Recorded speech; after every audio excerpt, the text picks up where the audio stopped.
This is the Job Stories Podcast, how people find work that matters.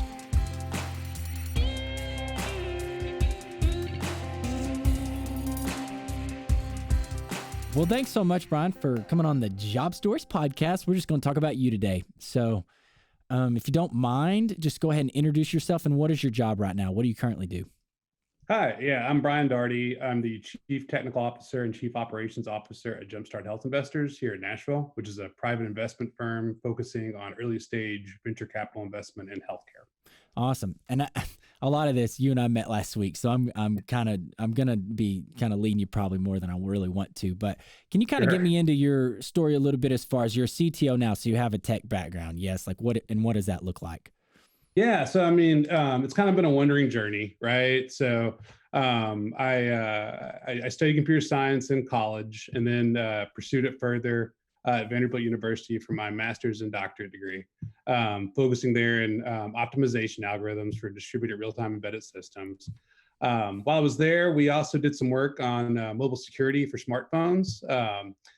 Through that work with another professor at Vanderbilt and a professor out of Virginia Tech, had a small startup focusing in mobile security work, had another small startup focusing in really just software services work, and then moved to the corporate environment where I worked at a company was then called Correct Care Solutions, now called WellPath, where I headed up all of their software development, product, quality assurance. And by the time I left, all their support, DevOps, offshore operation, some BI reporting and analytics, just many assets of IT, pretty much everything but corporate applications and infrastructure.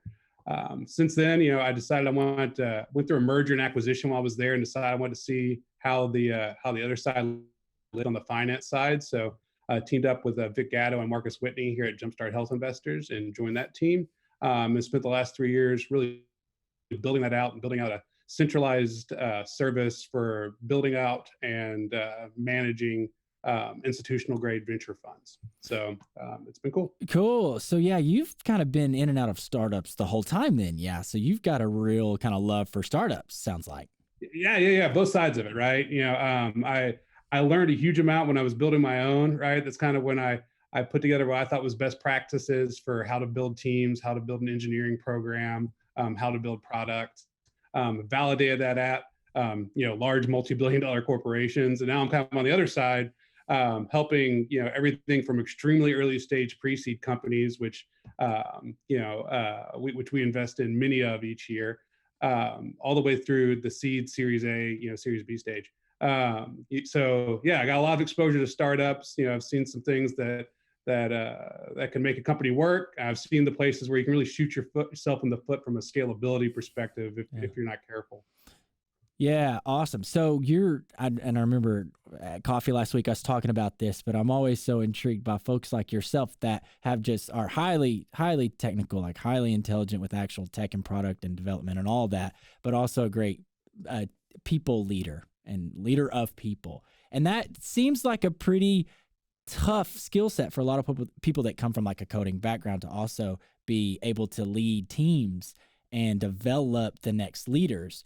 So have you always kind of felt, even maybe going back to even college, this ability to relate to people in a leadership standpoint, or is it something you've developed over time? Kind of how did that get started for you? Sure. Yeah. I mean, I think I would be the first to say that there is many people that are have far more technical depth than I do, right? I consider myself a technical generalist, and I can help you troubleshoot a system and point out flaws in architecture as fast as the next guy.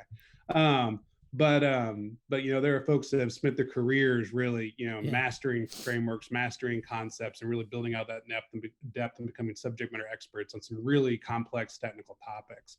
To your question, I think that leadership is something that I've always been naturally attracted to, and it's something that I've tried to hone over the course of my entire life, not just my career. Right?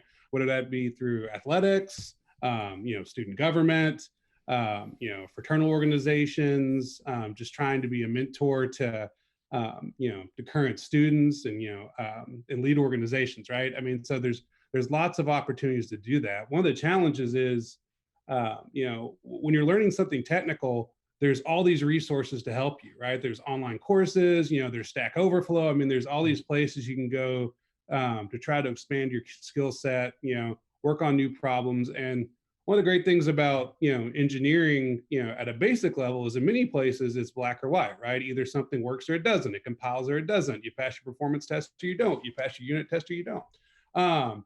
Leadership is different, right? Like you can't go to Stack Overflow and say, hey, I've got a problem with an employee, who's having, issues with punctuality, right? Or, I can't have an employee that just doesn't really seem to buy into our mission. That's not really something you can just go and ask like a forum and get an answer on.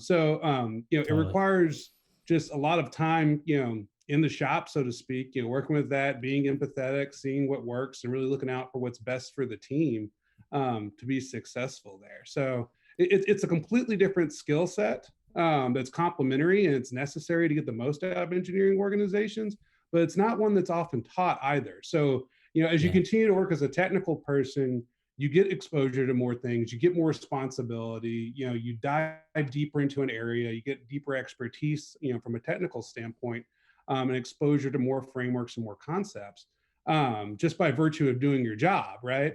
But that's not always the same for leadership. And there's so many places where individuals are promoted and, moved into leadership positions without any of that training or any of that mentorship.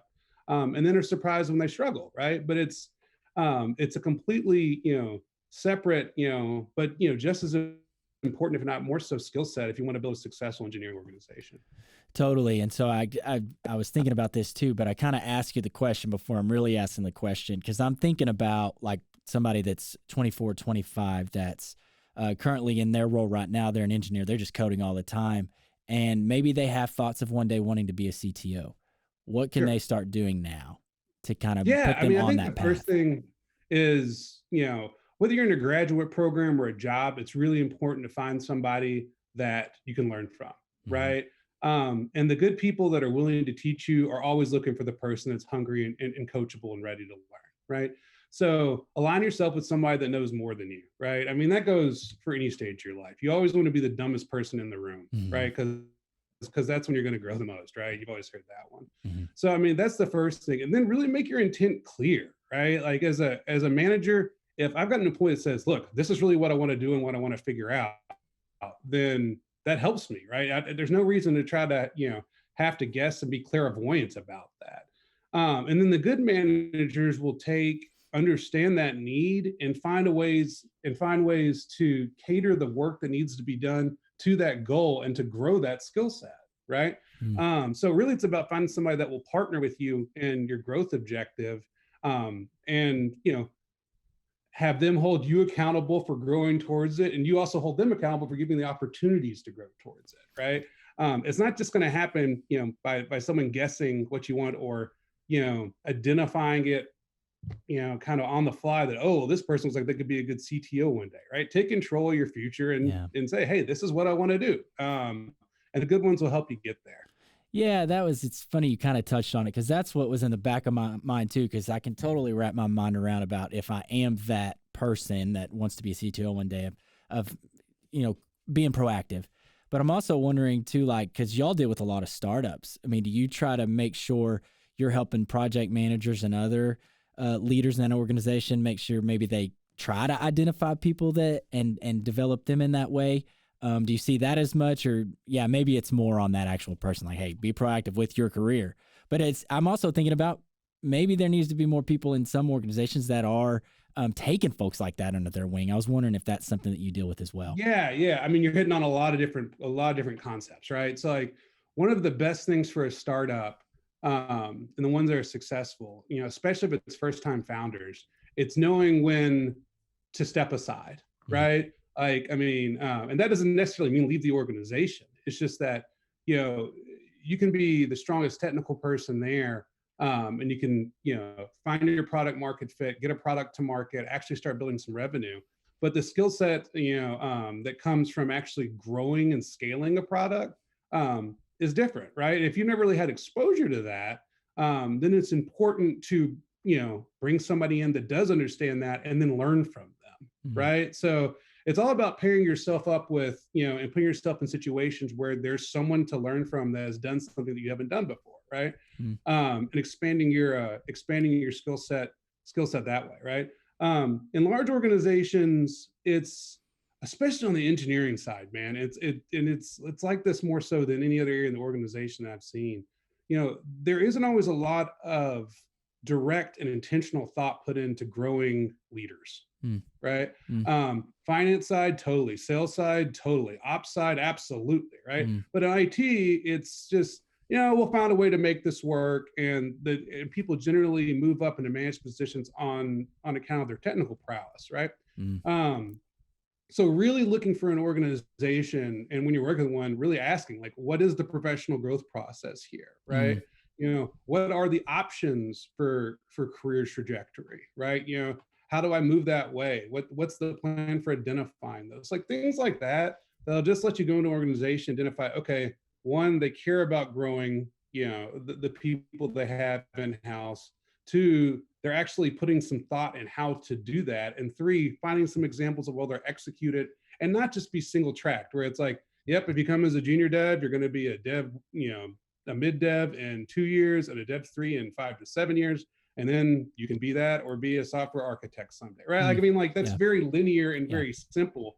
But you should have opportunities to grow towards management and leadership, to grow towards product, to grow towards subject matter expertise. If you want to be a consultant someday, like you should be able to have those pathways available to you. Yeah, I mean, you can hear the passion in your voice about this, just this leadership development kind of. Where does that come from? I mean, did you have a mentor that's kind of helped you along the way? Like, where does this all come from for you, you think? Yeah, that's a really interesting question, right? I mean, like, yeah, I've had my share of mentors, going through life, right? Like, I had a brilliant professor in college in computer science, Dr. Joe Oldham out of Center College. Dr. Doug Schmidt out of Vanderbilt was an amazing, mentor, and, did everything to set you up for success and, put you in the right position. But, you had to walk through the door, so to speak. Bob Martin at WellPath was very big on finding ways to, to build the team and to inspire folks, and, figure out how to make do with whatever you have to have the best, result. Right. So there's always been people that have been servant leaders and have kind of showed, like, when you really like invest in people and trust them and do right by them, then good things happen. So I've always believed in that. Right. I've seen that in going back to sports, right? Just so many times where if you do everything you can to make the people around you successful, that generally comes back tenfold. Right. And there's nothing more fun than being on a team that's successful and finds a way to win. Right. And the only way to do that is to be working for each other. Yeah, that's awesome.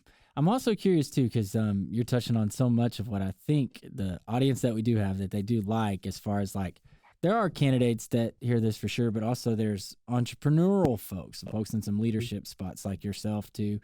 And you work with startups.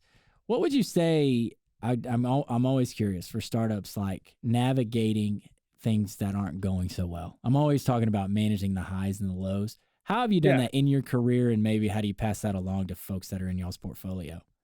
Yeah, I mean, there's this saying in football, next play, right? Regardless what happened, the previous play, whether it was something really good or really bad, it's like, all right, next play, pretend it didn't happen, and just go and play your game, right? So, I mean, there's a level of that to not let yourself kind of get caught in the quicksand and dragged down.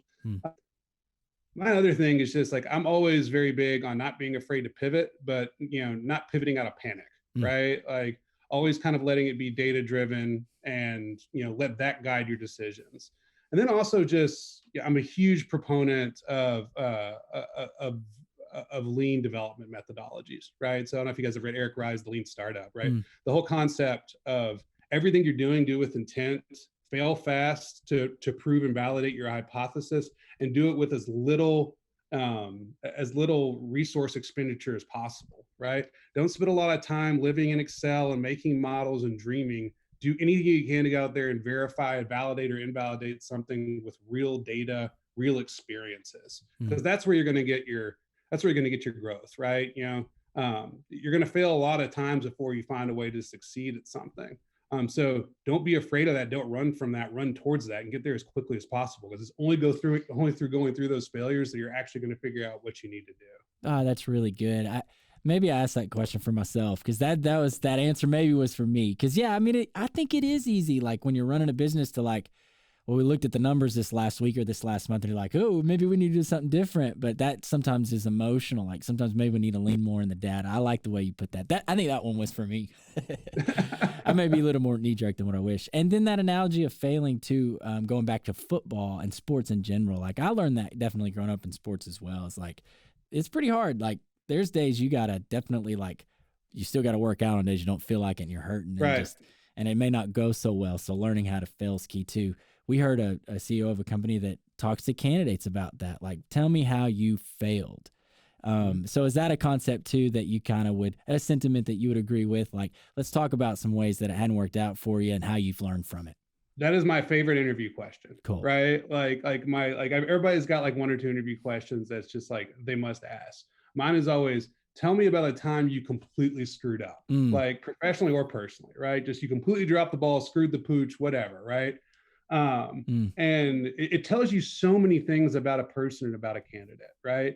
You can tell very quickly, all right, is this person deflecting, the cause of this, the responsibility for it? Are they owning their failure, right? Are they taking responsibility for it? Because you want people that'll own it and be accountable.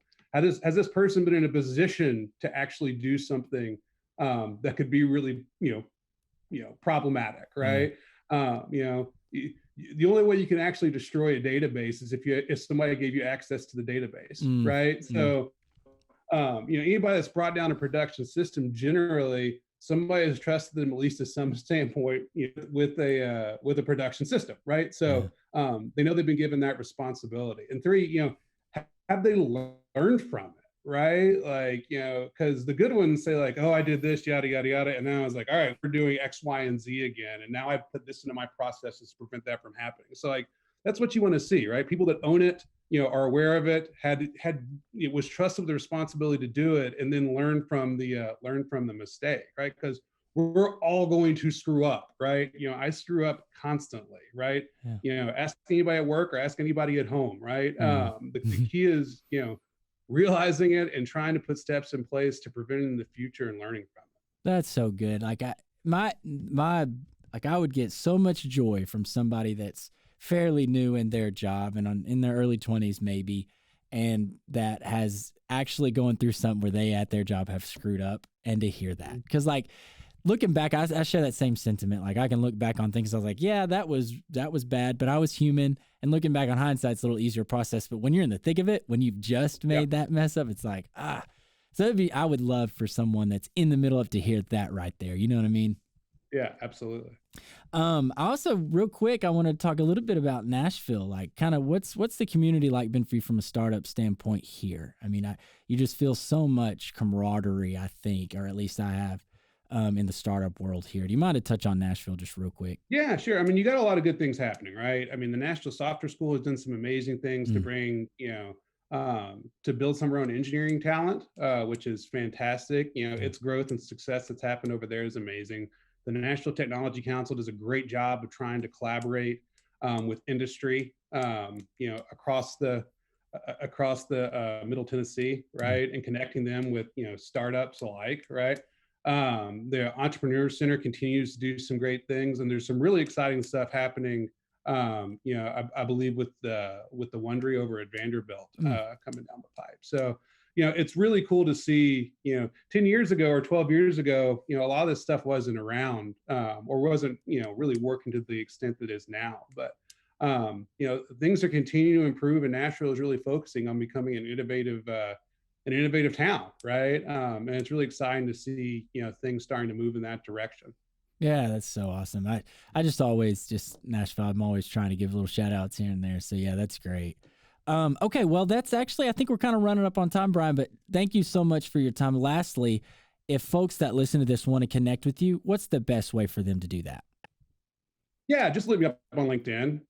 Always happy to talk to anybody. If you have any about stuff, I mentor a lot of developers, a lot of people at various points in their career. And if you have any questions or if there's anything I can do to connect you with somebody, please don't, hesitate to reach out and we'll talk.